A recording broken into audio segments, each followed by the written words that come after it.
didn't get it quite full, but it's more than what I had. Normally what I would do is just pick up this bin, you know, lock the door and then drive it over there and be able to get grain. But just the way that things worked out, they were bringing this big load of straw and hay for me anyway, so threw it in a tote bag and brought it over, so it worked out. Well, at least get me through this lambing season before I gotta probably refill it again or pick up another tote bag now that I have the Merlo to lift it high enough, because that was something that I could never do before, was just having the skid steer fill this up. I could never get it tall enough. So this is pretty awesome that this Merlo is able to help me out with all of these different jobs that I would have just, you know, jimmy rigged and made it work before. Now I'm able to actually do them safely and properly. Another huge bonus about the Merlo, and this is going to seem really petty to some people, but what I would normally do is fill up bins out of this barley bin to take out into the feed lines. So like out into, you know, over there and over here. But now what can happen is I can just have a barrel sitting over there and drive the bin right to the barrel and open up the thing. Because with the skid steer, when I was attached to it, I wasn't able to get out. So I had to have a second person in order to fill up the barrel. So, you know, this way I can just have the barrel sitting open, drive over it, straddle it with the barrel underneath the bottom, come out, open up the door. So like, I'm really thankful for the skid steer, but I am really thankful to have a side opening implement to be able to get in and out of and do these jobs a little better, you know, cleaner, faster, and safer. And it is working out really well with the bale unroller, which is over behind it right now.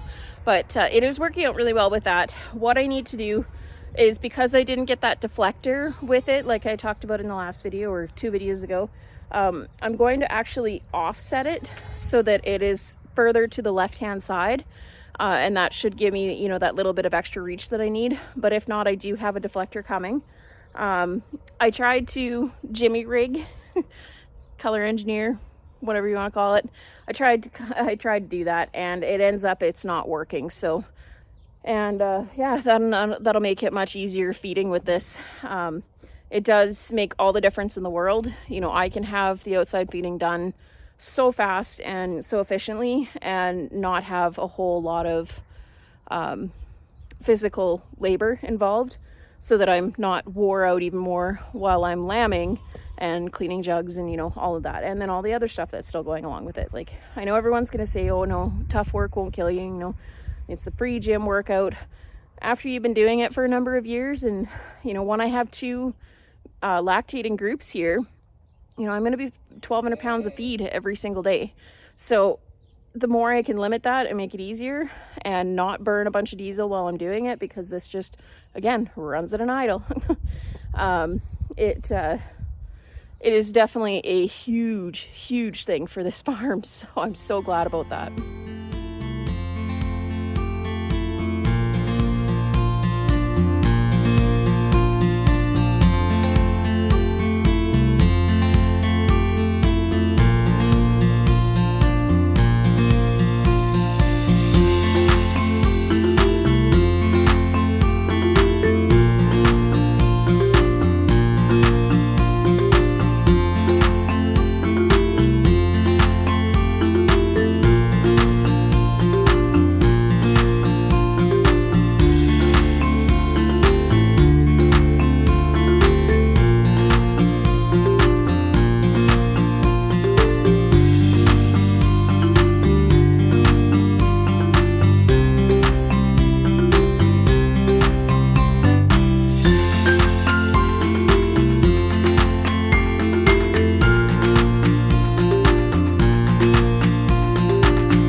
Like only one of them cares.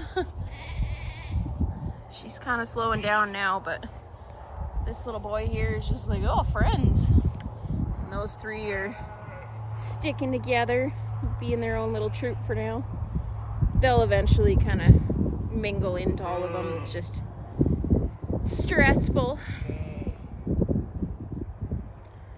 Usually takes about a day and they'll settle right in and become part of the flock. They're just gotta learn their pecking order. This boy's thinking everybody looks pretty sexy out here, including his mother that he just went and sniffed. He seems to remember her though, which is weird because he didn't spend very much time, but now he just wants to try and mount her. There's one trouble with leaving the ram lambs intact. You have to wean them fairly early. Like, I don't push it much past the oldest ones being 12 weeks and the youngest being 9 weeks, just because of that situation. Don't need any teenage pregnancies happening, but yeah, they'll adjust. Glad to get them moved outside though. We've got about 3 days of still seasonal or just above seasonal temperatures, and then we're back down to minus holy crap and snow, which we need some snow. I'm not gonna lie, we really need some snow. Looks like the sheep aren't the only unemployed animal that just lounges in the sun all day. Gets mad when you don't feed them fast enough. What a little lazy bones. Well, it turned out to be a busy afternoon. Got a bunch of things done outside, got all this straw unloaded into here. That one's pre-laboring right now. And we got a bunch of new additions. So these two little cuties are like 20 minutes old, maybe half an hour. They're jumping around, doing their thing already. Mama's a great mom. I call this mom Ripped Lip because she had something happen to her lip when she was a ewe lamb, and you know, it doesn't affect her, so kept her going. These two are tagged and sleeping. So this mama is the mama I pointed out in the last video that is a first-time lammer on, even though she's 2. She missed last year. She was one of 2 that missed. So this is a very big baby, and he was a little bit of a dummy lamb when he came out, so I did get colostrum into him right away, and he's still kind of a little shaky on those legs, but he's getting it. He's about an hour old. Then these two were this afternoon. Those two were early afternoon, and then those two are the 2 little preemies. Wherever the second one, laying in the bottom, were the 2 little preemies from this morning, or last night. Either way, had 5 lamb today. so far today anyway. These 2 will get moved over to the group barn tomorrow. And I have 3 that are kind of pending. One over there, and that big brown one right there. And there's one other one that is pending. So I'm gonna have to do some jiggling around to make pens work in this small barn. Glad I moved those other 10 ewes out of here because it just opens up so much more room.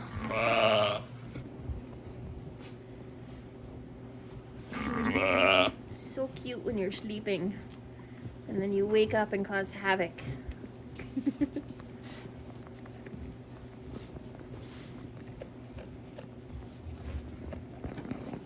I shouldn't say that. They don't cause that much headache. So I had to close the door because the wind's blowing right in this south door here. So it was a little chilly for all these new babies. So once they're dried up and, you know, all full of colostrum, I'll open that door back up and get some fresh air back in here. But so far the barn's holding out as far as moisture and ammonia smell, even with all these ewes in here. So yeah, that's the update from tonight.